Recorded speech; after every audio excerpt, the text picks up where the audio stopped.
Hey, what's up? I'm Jay Maas with Reverb.com, and today I'm going to give you 3 simple tricks to help you perfectly balance your kick drum and your bass guitar every time. The best part about these tricks is they work in every style of music and they work in every piece of software. So no matter what you're working on or how you're working on it, you can use these to improve your mixes. Let's go check them out.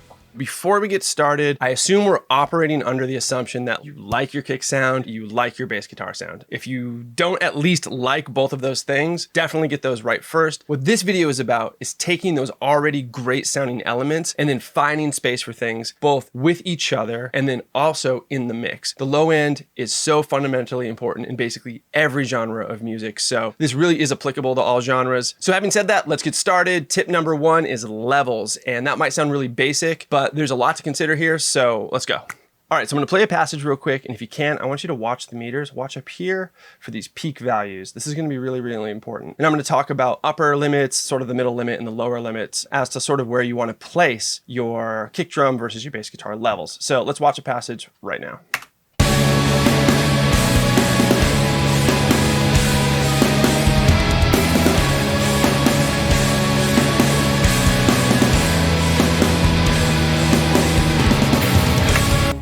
Okay, so you can see here that we've got a peak volume of the kick of -5.8 and -9.3 for the bass. Now on their own, these numbers could kind of be whatever, but what we're interested is in the relationship between these numbers. For rock music, I like things anywhere from 2 to 4 decibels of room. This is about -3.5 decibels. The bass is under the kick in peak volume. In hip hop and stuff like that, it might go up a little bit. I would say your total threshold is anywhere from like -1.5 to about -4. That's the zone you're looking for. So as you're putting your mix together and you start pushing your bass up against your drum, take a look at those numbers because you'll probably want to start somewhere around -4 in terms of the relationship between peak volume of kick and peak volume of bass. And then you can start inching it up if you want to, if you find it's a little bit deficient. What I think you'll find is having a difference between about -1.5 decibels all the way up to about -4 decibels is going to be good. For a band like this, which is pretty heavy, I typically sync the bass a little bit, particularly since it has a lot of high-end content as well, which sticks out of the mix. So after I get my levels, the next thing I want to make sure of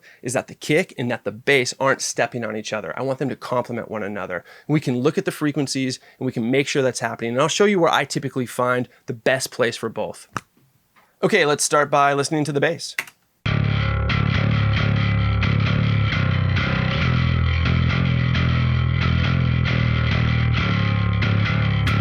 Okay, this looks awesome to me, particularly for aggressive music, but I'll show you what I'm looking at. We've got a low fundamental frequency around 129 hertz here. That's definitely low and definitely feels great. You'll find there's a lot of power right around this frequency. It's high enough to be heard, but still low enough to be powerful. On bass guitar, I always like to see this little middle spike somewhere, anywhere from like 400 to 600. I think here we have it around 541.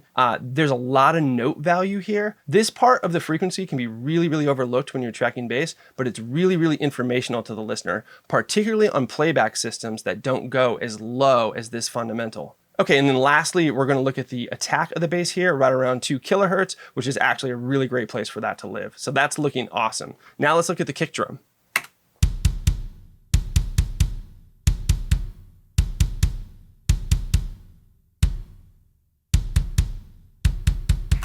Okay, awesome. This looks great too. So we're seeing the power of the kick drum somewhere here around 80 hertz. You can definitely go lower. I made this kick drum sound a little bit tighter because of the genre of the music. If this was R&B or something like this value would probably be lower. Then follow up, what we're seeing is the snap of the drum is up here around 3.7K. That's great too, because this has a totally different sound. In a second, I'm gonna go back and show you what all of these different frequencies sound like and how they work together so well. So now let's listen to the individual sort of aspects of each frequency. We're gonna go through like the bass, the mid-range, and like the treble attack areas of both the kick and also the bass guitar. And I'm really gonna make sense of these choices. Let's go.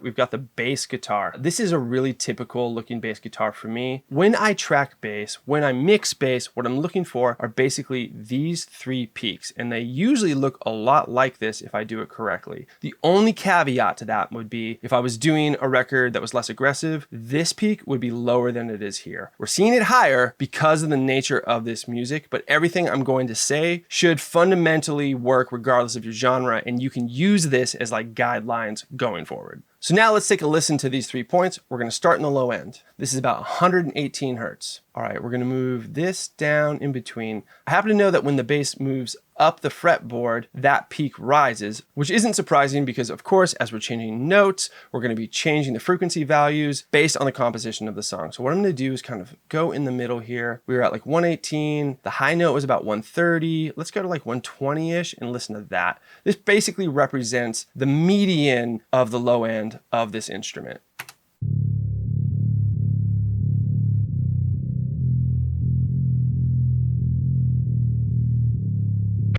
Okay, this is very typical and very cool to see. Right around 120 is where, in my opinion, a lot of instruments get a lot of power. Down here, these are sub-frequencies. These are huge. These will rattle the doors on your car. But when we're talking about tighter low end, things that can move around in frequency response, but still make the mix sound big, they usually live anywhere here from 100 to maybe 150. Okay, so let's look at the low end of the bass. And as you can see here, 86 hertz, we have a lower fundamental frequency for our kick drum than we do our bass guitar. That's gonna work in our favor. We're also gonna see a more gradual roll off through the subs, which is definitely something that we want. This is gonna help with our separation. Let's listen to this frequency now.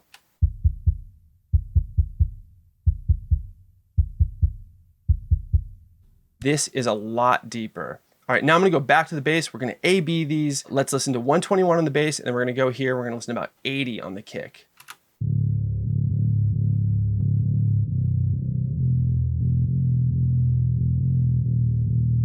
Awesome. Now let's listen to the kick just for reference, just so we can have them back to back. Way different. So as you can see, even though 80 hertz to 120 hertz doesn't seem like that big of a leap, they actually fundamentally have totally characteristic values when you hear them. The ear has an easier time understanding the note value up near 120, where down near 80 and below, we don't hear the note value as much as we just sort of hear that impact. Okay, so back here on bass, and this might be my favorite part of this entire video, my favorite part of what we're talking about here is this peak right here. This low mid-range peak, which is existing around 547, it looks like, basically from 535 to maybe 545. We're talking mid 500s here. This area is super important for bass because yes, while there is some note value here for sure, when it is reinforced in the low mid-range with a nice sharp peak like that, when you listen to things on smaller systems, you're really gonna be able to understand the note value of the song better. All right, so now let's look at the kick drum. Where do we see the least amount of note value? Well, guess what? We see it right where we had that low mid-range peak, right where we have all that note value in the bass guitar. We're taking it all out here, and we're doing that for very good reason. So basically what I'm saying here is, of course, the bass guitar is going to need more representation in the frequency ranges that articulate note value better. And that really shouldn't come as a surprise because the bass is changing notes all the time. 99% of the time, your kick drum isn't changing pitches throughout your song. And if it is, that's actually usually a problem. So then, of course, what we're doing is we're taking things away from the kick drum that would contribute to a conflict in that note value. And there's plenty of times where your kick drum isn't necessarily tuned to the song. And while that is cool, and while I recommend that, so often that isn't the case. So for that reason, you wouldn't want to add a ton of note value to your kick drum because that note value might not necessarily complement the scale the song's in, the notes the bass are playing, and you might create a dissonance there. So where we are bringing in that note value on the bass guitar, we're taking it out of the kick. We're using the kick really what it was meant for, more of a percussive instrument. Okay, and as we move on to the attack of the bass guitar, there's two things we're going to be looking at. First, we're going to be looking at this peak. This is where the bass gets a lot of its attack. It's where you can kind of hear the frets, but just like we wanted to maintain note value here in the low end and in the mid range, I make my peak on my bass guitar just low enough in frequency so it still has attack, but it still has some representation of the notes the bass is playing. Let's listen to 2.1K.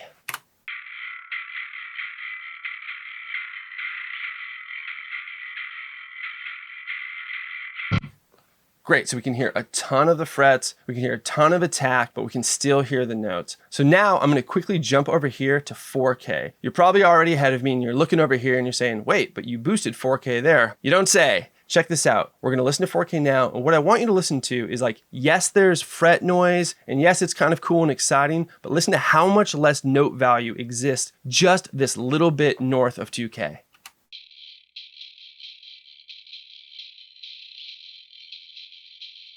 So while yes, there's a touch of note value here at 4K, there's way less than there was here at 2K. And up here above 7K, there's basically nothing. I'll show you that now. This is something I do almost all the time. It's basically maintenance, but it totally helps the mix.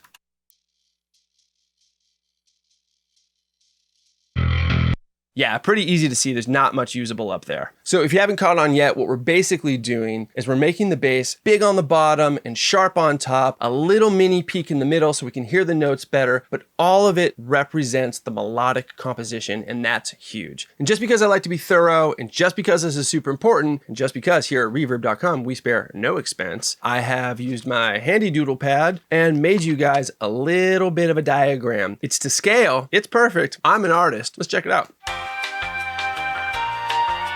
So in summary to this whole frequency response thing, basically what we're doing is we're taking our kick drum and we're making a big cradle. A lot of low end here, keep it tight, and then a little bit of click up here. Doesn't have to have a ton of note value. And then inside of that, we're creating something with a lot more note value that somewhat resembles the kick drum, but also has a mid-range bump so we hear more note value.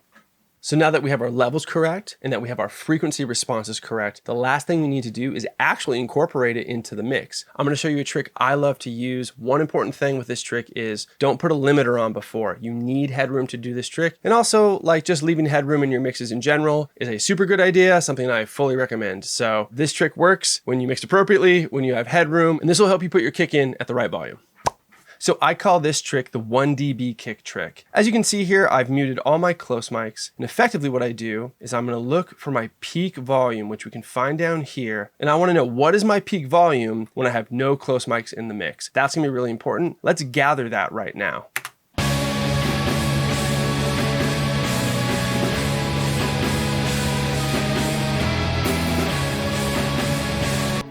That's looking in the neighborhood of -4.2 dB peak. This number does not have to be -4.2. That's a peak volume that I personally like, but as long as you leave yourself some headroom, you should be in good shape. So what we want to see happen is when we put our kick drum in the mix, we want our peak max to raise by a single dB or right in that area. Okay, so here in the mix window, I'm going to unmute my kick. I'm going to zero out my stereo bus. I'm gonna hit play, and I'm just gonna bring this up until I see this value hit somewhere mid -3s. We were at -4.2 before, so anywhere in that sort of -3.5, -3.2, anything like that should be great. Here we go, let's try.